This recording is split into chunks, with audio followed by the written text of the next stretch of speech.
booties for black girl nerds.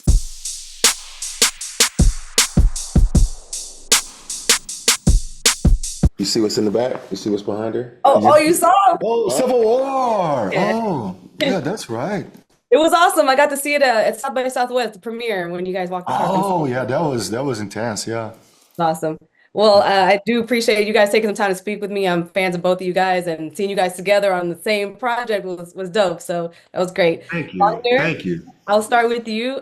We've seen you as a drug lord in Narcos, but I want to know if you think your character Manny and Ray will be able to pull off a heist and rob from Pablo Escobar. I don't think so. No, absolutely not. They can barely pull off the ones they're doing now. Listen, they're not good at it. No, They're bad. They're bad at it. No They're not. way. This is not their thing. You know, this is actually the thing that I love most about these characters. Like, they're not good at that. You know, they don't want to be there. That's how they were taught that their value was. Yeah. You know, they were taught that was the thing that they could do. You know, their kids that were incarcerated since they were teenagers. You know, so they grew up in that cycle, and it's a cycle, especially for Black and Latino people. It's really hard to get out of it. Yeah. But they spent the entire series trying desperately to do it. So no, I don't think so. And we would not recommend it. Like, I would not recommend they even try to do it. So, like, no. Well, since it is a cycle, Brian, this concept seems really like it could happen, I mean, today. I mean, just reality of the way everything is, technology, people knowing locations of where people are at all times. Seems like people could get got. If this were to happen in real life, what city do you think that this would happen in?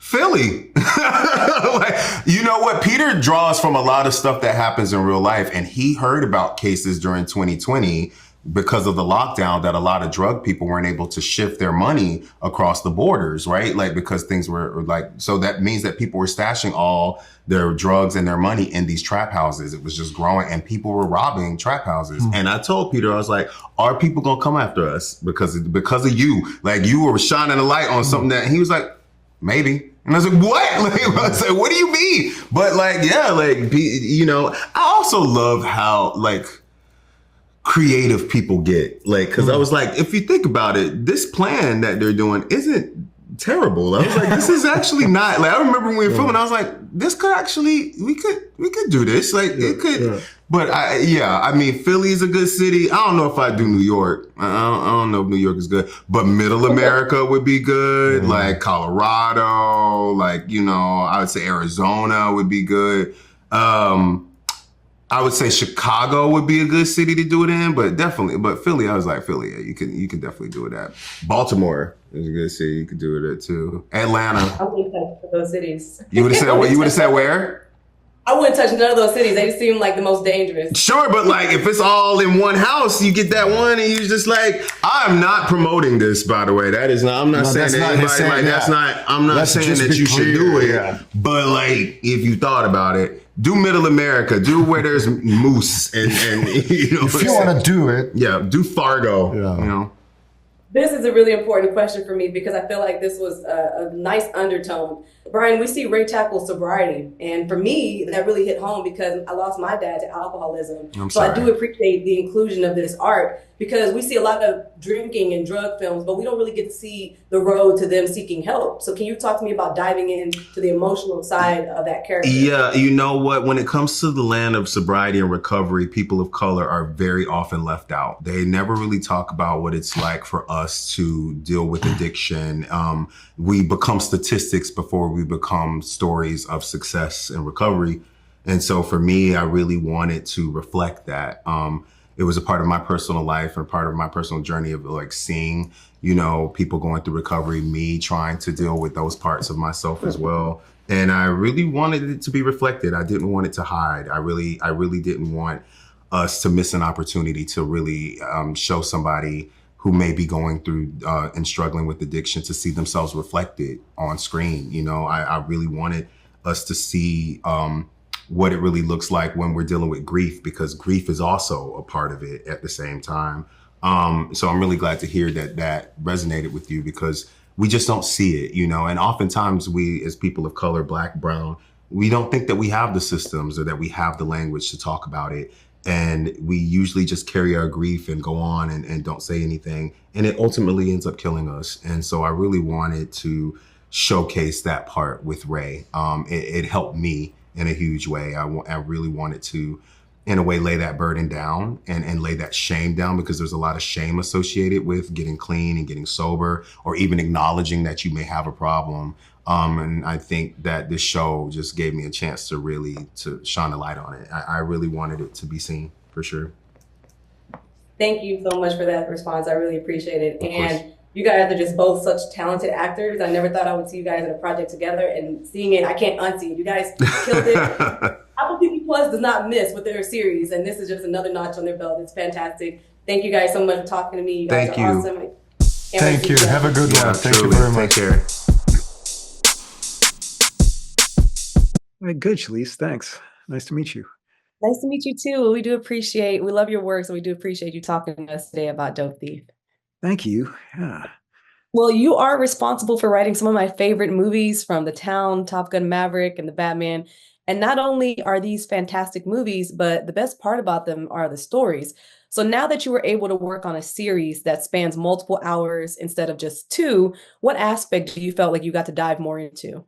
Character, just it's so much more. It's so much fun to have that much time to make everybody three-dimensional, to show everybody's past trauma and how it informs the current trauma that they're going through. It's so much fun to get to back up and show some backstory from people here and there. We do a little bit of that in the middle episodes. So I would say the best part about it is just having a little bit of space to stretch out and get to know everybody. Yeah, no, for sure. I think that was probably, even in the first episode, seeing Brian's character go through the sobriety, and then just seeing him kind of have that sense of regret was just really deep. And I love that we got to see that aspect of a character. Can you talk to me a little bit more about the inclusion of flashbacks? Because I thought the quick cuts to the past were a genius way of kind of saving a lot of time when it comes to giving backstory on a character. So what was your thought process when it comes to including those? Because they worked really well. Yeah, it's a great question. That was the thought. The thought was, how do you not slow down momentum, but show how all this past trauma is being reopened by the new trauma, and they're kind of merging into the same thing? Because my feeling is that we get in these cycles of addiction and we repeat ourselves. We start doing the same things, and every time Ray or Manny goes through something, they have one of these flashes. They remember the same feeling, and I was almost trying to think of it as like a smell or a texture or a feeling or a little sight, and just flash it without even leaving the present, to just say that we don't know what the future is going to be, but we're carrying the past with us in the present all the time. We really are in those two time frames all the time. So that's what we were trying to do. Eric Messerschmidt came up with a great strategy for doing it, and with Ridley, and we just carried it through the whole show. Momentum is a perfect way to describe it, because I feel like the first episode just propels you and tosses you right into the mix, and it just takes off. So I think kind of having other episodes, if they slowed down, it would take away from that momentum. So that's actually a really good thing that you brought up there. And Brian and Wagner are just two actors I never thought I'd see teaming up, just because their catalogs are just so different. How did you guys craft their characters as well as going about casting them?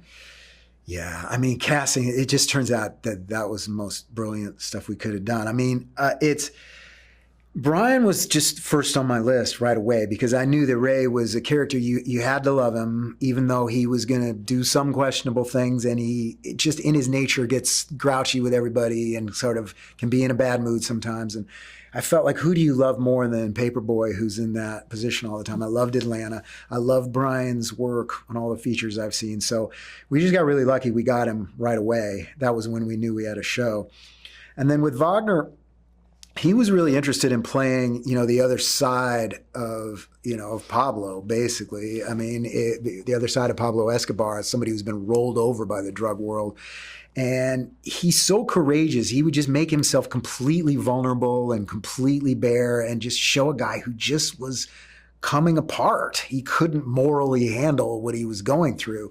And we don't see that character very often. Usually everything we see is about badasses learning to get to be bigger badasses, or, criminals honing their craft. Wagner was really excited to play somebody who was breaking down.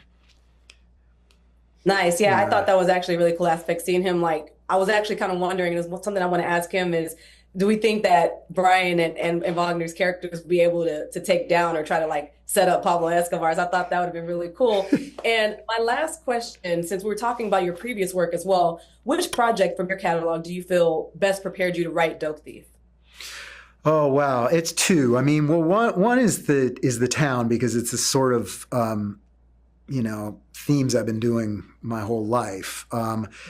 But then I would say the actual process of showrunning it and going through the whole thing, I would say, was probably the Batman, because getting to work with Matt Reeves is really interesting. He's so meticulous and he's so diligent and he cares so much and he gives everything he's got every single day. And I kind of would think about him sometimes when I was in the middle of a really hard, long shoot on this and just think, okay, what would Matt do? And he would just keep going. So that was really, really helpful to me. To have done that the year before really wound up helping. Well, hey, your catalog is fantastic. I've always been a big fan of your work, and Apple TV Plus does not miss with any of their projects. So I'm glad to add this to the catalog of great projects that they put out and great things under your belt. So thank you so much for taking time to speak with us, and I can't wait to see what you do next. Thank you so much. It was a pleasure. Thank you.